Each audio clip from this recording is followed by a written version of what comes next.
ఏంటి బాహుబలి 3 మాత్రమే కాదా 5 వరకు ఉందా? కల్కి 2లో దీపికా పదుకొన్ని తీసేసారా? సలార్ 2 శౌర్యంగ పర్వం కోసం కొత్త అప్డేట్ ఏంటి? అనురాగప్పుడు తీసే సినిమా పేరు ఫౌజియా. సరే తెలుసుకుందాం, అన్నీ తెలుసుకుందాం ఈ వీడియోలో కంప్లీట్గా అన్నీ తెలుసుకుందాం. సరే, కొత్తగా మన ఛానల్ని ఎవరైనా చూసేలాగైతే ఖచ్చితంగా మన ఛానల్ని సబ్స్క్రైబ్ చేసుకోండి. వీడియో నచ్చినట్లయితే లైక్ చేయండి. ముందుగా ప్రభాస్ అన్నకి హ్యాపీ బర్త్డే అన్న. ఇటువంటి జన్మదినోత్సవాన్ని ప్రతి పుట్టినరోజుకు నువ్వు నవ్వుతూ సంతోషంగా జరుపుకోవాలని కోరుకుంటున్నాం మా ఫ్యాన్స్ అందరం కూడాను. ముందుగా బాహుబలి కోసం తెలుసుకుందాం. బాహుబలి 3 ఉందా? ఉంటే అది 5 వరకు తీస్తారా అనే డౌట్ అందరిలోనూ ఉంది. కాకపోతే బాహుబలి 3 అనేది రావడం కష్టం ఫ్రెండ్స్. ఎందుకంటే ఈ నిజాన్ని మీరు నమ్మకపోయినా సరే 99% ఖచ్చితంగా రాకపోవచ్చు.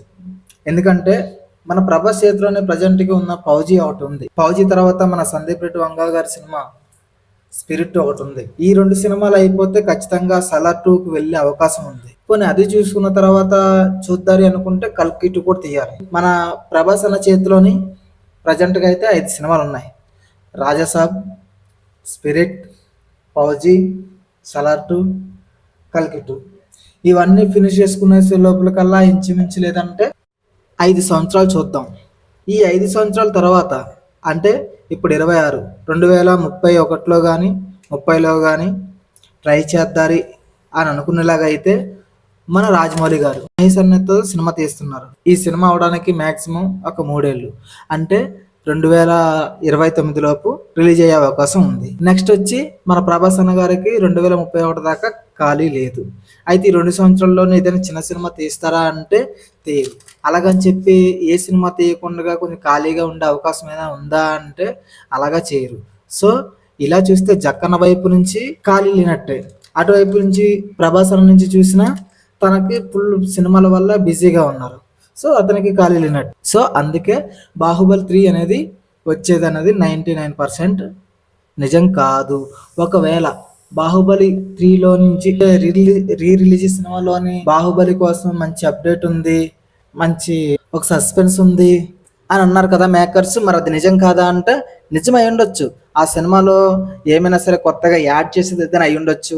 లేదంటే ఇప్పుడు కొత్తగా ఒక రూమర్స్ వస్తున్నాయి ఏంటంటే మనకి సినిమాలోనే కట్టప్ప ఉన్నాడు కదా, ఆ కట్టప్ప కోసం తన ఫ్యామిలీ స్టోరీ అనేది ఏమైనా ఒక ఫ్రాంచైజీగా తీసుకునే వచ్చే అవకాశం ఏదైనా ఉంది అని అంటున్నారు. లేదంటే మన ప్రభాస్ తల్లిగా నటించింది కదా శివగామి క్యారెక్టర్ రమ్యకృష్ణ గారిది, ఆ శివగామి క్యారెక్టర్ మీద ఏదైనా ఒక సినిమా తీసే అవకాశంగానే ఉందా అనే అవకాశాలు కూడా ఎక్కువగా ఉన్నాయి. ప్రజెంట్ అయితే సోషల్ మీడియాలోనే ఇదే ఎక్కువ నడుస్తుంది. బాహుబలి 3 రావాలని మీకే కాదు అందరికన్నా చెప్పాలంటే నాకు కూడా చాలా ఆశగానే ఉంది. ఈ అక్టోబర్ 31న చూడాలి ఇంతకీ బాహుబలి 3 అయినా వస్తుందా, లేదంటే అన్నట్టుగా కట్టప్ప కాడి నుంచి ఏమైనా ఫ్రాంచైజ్ కానీ లేదంటే శివగామి క్యారెక్టర్ నుంచి ఏమైనా సినిమా కానీ ఇటువంటి అప్డేట్స్ ఏమైనా వస్తాయన్నది మీతో పాటు నేను కూడా చాలా ఈగల్గానే వెయిట్ చేస్తున్నాను అనమాట. నెక్స్ట్ వచ్చి మన అనురాఘోపుడు గారితో తీసే సినిమా ఫౌజీ అంటే అందాక నేను అలా పిలుస్తున్నాను అనమాట. అంటే ప్రజెంట్ అను రాఘపుడు గారు కూడా తన ఇన్స్టాగ్రామ్లోని ప్రజెంట్గా అయితే ఫౌజీని అనుకుంటున్నాం, తర్వాతకి ఏదైనా మార్చే అవకాశం ఉంటే ఉండొచ్చు అని కూడా చెప్పారు. నాకు తెలిసి అంటే నిన్న అక్టోబర్ 22న ఒక పోస్టర్ని అయితే రిలీజ్ చేశారు కదా, ఆ పోస్టర్లోని ప్రభాస్ అన్న లెగ్స్ ఎదురుకుండా ఫ్రంట్ ఆపరేషన్ జడ్ అని ఉంటుంది. అదే జడ్ అనేది కూడా ప్రభాస్ అన్నది లెఫ్ట్ హ్యాండ్ షర్ట్ మీద కూడా జడ్ అనే ఉంటుంది. సో నాకు తెలిసి ఖచ్చితంగా ఆపరేషన్ జడ్ అనే పేరైతే పెడతారనుకుంటున్నాను. అది ఎంతవరకు నిజం అన్నది తెలియాల్సి ఉంది. ఈరోజు అన్న బర్త్డే కాబట్టి ఈరోజు ఏమైనా పేరు అనేది బయటకు వచ్చే అవకాశం ఎక్కువగా ఉంది, లేకపోతే ఫౌజీ అని అనుకోవచ్చు, దాంట్లో ఎటువంటి సందేహం లేదు. నెక్స్ట్ వచ్చి మన సలార్ 2 అనేది ఆల్రెడీ కొన్ని సీన్స్ తీసానని చెప్తున్నారు మేకర్స్. అయితే ఒక 2 ఇయర్స్ తర్వాత అంటే ఖచ్చితంగా 2028లో సినిమా వచ్చే అవకాశం ఉందంటున్నారు. అయితే అది కూడా చూడాలి. నెక్స్ట్ వచ్చే అప్డేట్ అన్నది కల్కి 2 నుంచి దీపికా పదుకొన్ని ఎందుకు తీసేశారు. ఇప్పుడు చూస్తూ ఉంటే సోషల్ మీడియాలోనే దీపికా తను ఎక్కడ చూసినా సరే మహా నోటుదోలు ఎక్కువైపోతుంది.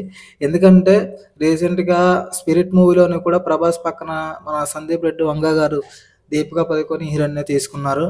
కొన్ని అనివార్య కారణాల వల్ల తనని ఆ సినిమా నుంచి తీసేయడం జరిగింది. అయితే ఇప్పుడు కల్కిలో కూడా కల్కి ఎంత పెద్ద హిట్ అయిందో మనకందరికీ తెలిసిందే కదా! ఈ సినిమాలో కూడా నెక్స్ట్ ప్రధానమైన పాత్ర నాది కాబట్టి నేను లేకపోతే సినిమా ముందుకి వెళ్ళే అవకాశం లేదు అని అనుకోని తను 20,00,00,000 రెమ్యూనరేషన్ ఒకసారిగా 10,00,00,000 ఎక్స్ట్రాగా పెంచింది. అంటే 30,00,00,000 పెంచింది. 30,00,00,000కి పెంచిందే కాకుండా తన వెనకాల ఒక 7 మెంబర్స్ అయితే వస్తారంట. వాళ్ళకి కూడా ఫుడ్డు, గిడ్డు అన్ని సౌకర్యాలను కూడా ప్రొడ్యూసరే చూసుకోవాలని చెప్పి డిమాండ్ చేసింది. ఆటికి ఒప్పుకున్నా సరే రోజుకొచ్చి నేను 4 అవర్స్ మించి ఎక్కువగా షూటింగ్ చేయనని చెప్పి డిమాండ్ చేసింది. మేకర్స్ చాలా విధాలుగా చెప్పి చూసారంట. మరి 4 అవర్స్ అయితే ఎలా కుదురుద్ది మేడం? ఎందుకంటే ఈ మూవీ ఎక్కువ గ్రాఫికల్ వర్క్ మూవీ ఎక్కువ ఉంటది కాబట్టి. ఈ మూవీ అంతా కూడా గ్రాఫికల్ వర్క్ ఎక్కువగా ఉంటుంది కాబట్టి ఖచ్చితంగా రోజులోని 20 గంటలైనా సరే పని చేయాలని చెప్పి అడిగారంట. దానికి ఆమె ఒప్పుకోలేదు.